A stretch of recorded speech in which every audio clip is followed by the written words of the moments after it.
Oke, kembali lagi di channel saya. Makasih buat kalian yang sudah mengklik video ini. Ramai sekali bahkan ini cuplikan video terkait rumah Pak Jokowi yang didatangi oleh para pembenci yang pengen sekali membahas terkait ijazah Pak Jokowi, masih meragukan ya kan. Wah, padahal udah sejauh ini perjalanan Pak Jokowi, bahkan selama ini daftar wali kota, daftar gubernur, daftar presiden itu selalu menggunakan ijazah. Nggak mungkin mereka tidak melihat ijazah Pak Jokowi asli atau tidak, nggak mungkin ya kan, pasti dicek ya kan. Tapi kenapa para pembenci ini selalu mencari kesalahan Pak Jokowi? Karena tidak ada salah, ijazah pun jadi sasaran ya kan. Kita lihat gimana videonya ya yang terbaru. Sebelum kita ke videonya, bantu ikuti dulu ini Facebook saya, kalian ke Facebook dan klik nama saya Renaldi SB di pencarian. Tidak tunggu lama, kita ke video langsung, let's go. Presiden terbaik Jokowi, baik presiden. Presiden ada batasannya, tapi spiritnya tidak akan lekang oleh waktu.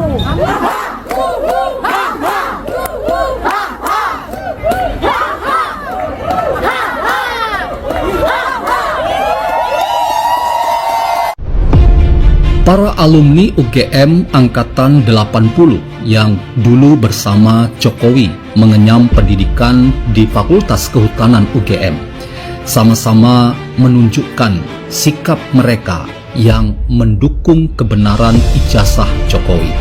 Mereka datang berkumpul dan membawa ijazah mereka sebagai sebuah tanda bahwa Jokowi tidak sendirian. Jokowi berada bersama dengan orang yang menunjukkan persahabatannya dengan Jokowi. Karena itu, fakta ini harus dianggap sebagai cara para sahabat Jokowi membalik logika dari narasi sesat yang datang dari orang-orang seperti Bambang Tri, Egy Sujana, dan Rismon Sianipar. Mereka semua pada akhirnya ada dalam situasi yang tidak baik-baik saja karena tuduhan telah melakukan pembohongan publik dengan menebar narasi bahwa Jokowi telah memalsukan ijazahnya. Ternyata tidak dapat dibuktikan oleh mereka. Ada gium dalam dunia hukum bahwa siapa yang mendalilkan harus membuktikan dalilnya itu ternyata gagal, yang membuat mereka harus disebut sebagai para pembohong besar.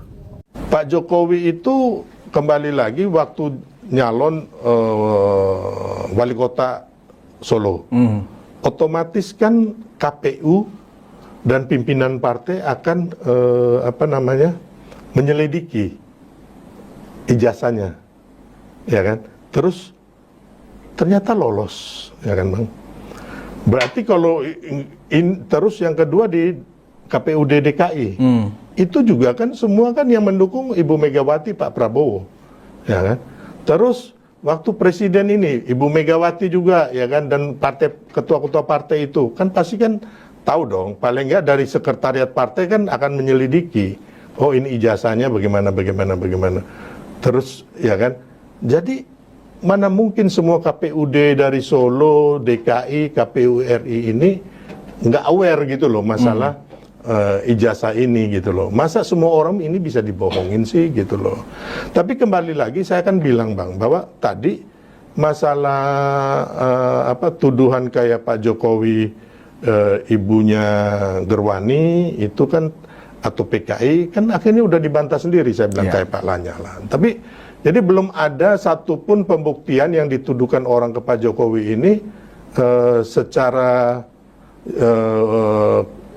hukum, secara konstitusi, yuridis belum ada yang terbukti gitu. Jadi ngapain juga kita masyarakat harus percaya orang-orang ini. Sedangkan orang-orang ini bukan orang yang bersih, orang yang benar, orang yang punya etika moral seperti Roy Suryo gitu loh. Ya kan? Atau siapa lagi? Kalau Rismon ini katanya basicnya dia sebagai orang yang mengerti forensik dari IT begini, Bang. Apakah dia diakui oleh lembaga resmi? Ya? Lisennya ada nggak? Terus diakui nggak? Yang kita butuhkan ini, kita ini negara hukum, Bang. Jadi harus semuanya kita tempuh sesuai dengan koridor hukum yang ada. Dan itu kan harus ada pelaporan, sidang di pengadilan untuk membuktikan itu, Bang. Gitu, nggak bisa juga kalau kita ngomong, umpama saya menuduh abang nih, ya kan? Wah, abang itu apalah, Fir'aun lah, inilah, abang itu korupsi lah, apa segala macam. Ya saya salah, Bang, menuduh itu. Mereka itu kayaknya bisa dilapor balik oleh Pak Jokowi kalau Pak Jokowi mau, gitu loh. Dan saya yakin kalau Pak Jokowi mau, mereka yang masuk penjara seperti halnya si Bambang Tri dan si Gus Nur ya. Saat ini kan memang yang menjadi menarik adalah Pak Jokowi kan sudah menunjuk tim hukum, Bang Zil. Itu orang-orang muda juga ya kan. Nah, artinya apa? Selama ini kan kita selalu bahkan Bang Zil selalu meyakinkan ke kita Pak Jokowi nggak perlu untuk menuntut hukum seperti itu ke mereka. Nah, ternyata akhirnya Pak Jokowi juga akhirnya sudah menyiapkan tim hukum dan bahkan melakukan juga langkah-langkah hukum, Bang Sil. Makanya ini kan nggak ada masalah. Kan saya kan udah bilang kemarin, Mas Bang, bahwa teman-teman menginginkan diproses hukum, tapi kan Pak Jokowi nggak mau. Terus tim hukum yang ada ini sebenarnya tim hukum yang udah lama, yang dari Bambang Tri, Jokowi undercover lah atau iya. Tim hukum yang sama ya? Yang sama. Jadi bukan sekarang udah menunjuk, saya juga belum tahu nih. Iya. Saya belum dapat, saya kemarin nggak ngikutin karena memang saya juga sibuk, ya kan.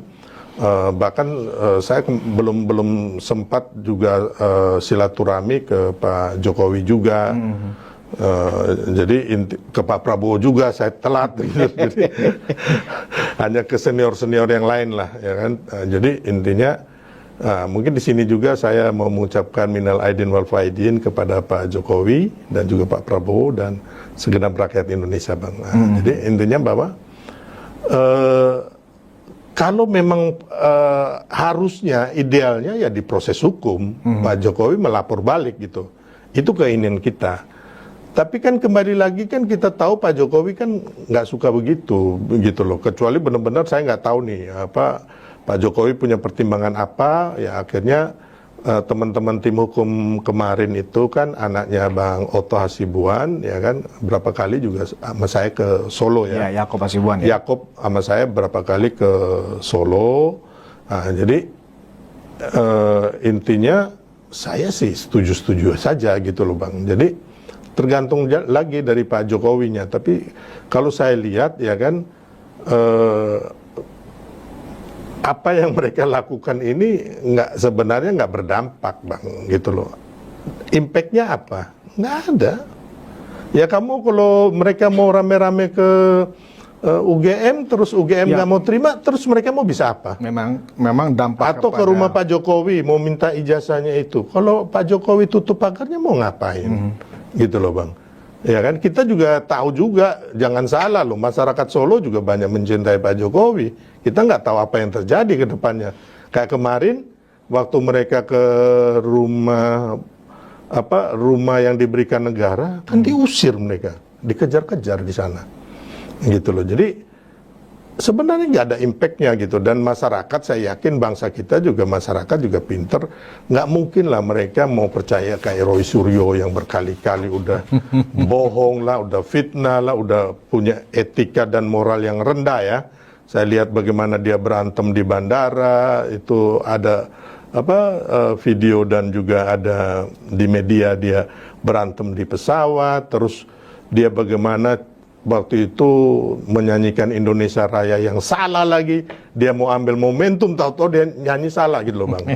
Nah, Bang Sil, memang kalau kita lihat apa impactnya kepada Pak Jokowi, memang kalau dari sisi nama baik, ya kan ini kan lama-lama juga menggerus nama baik Pak Jokowi, ya toh. Walaupun para pendukung atau simpatisan Pak Jokowi ini nggak akan terpengaruh dengan itu. Nah, tapi sebenarnya targetnya adalah bagaimana ini terus menerus ya diangkat isunya, ya kan, sehingga lama-lama kan orang percaya. Nah, target berikutnya adalah proses secara perlahan-lahan mendelegitimasi putra Pak Jokowi yang sekarang menjabat sebagai wakil presiden gitu loh, Bang Sil.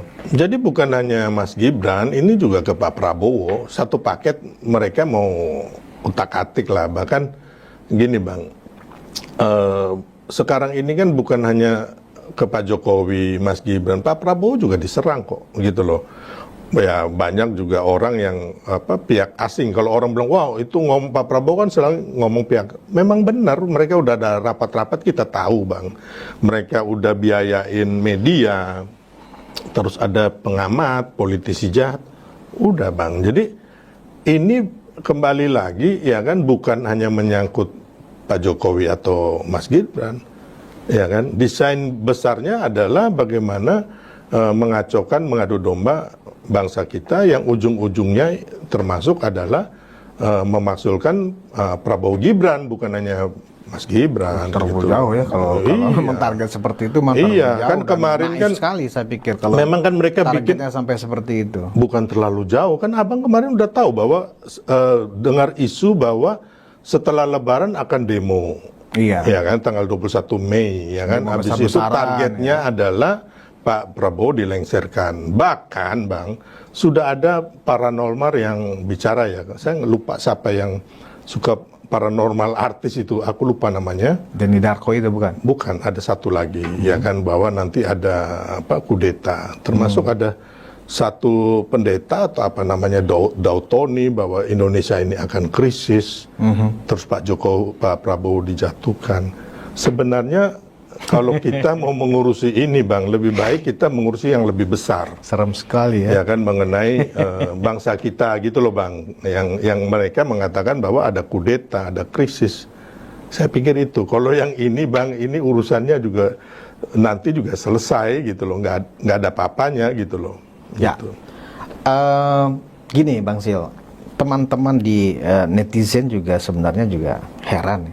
Kenapa sih ini kok berlarut-larut, ya kan, nggak pernah tuntas hampir 5 tahun ini ya kan. Nah, kenapa misalnya nih, ini saran-saran dari teman-teman netizen ya pendukung Pak Jokowi, Pak Jokowi gelar press conference aja bersama tim hukum, ini loh ijazah saya, ini ijazah SD saya, ini ijazah SMP saya, ini. Oh nggak perlu bang.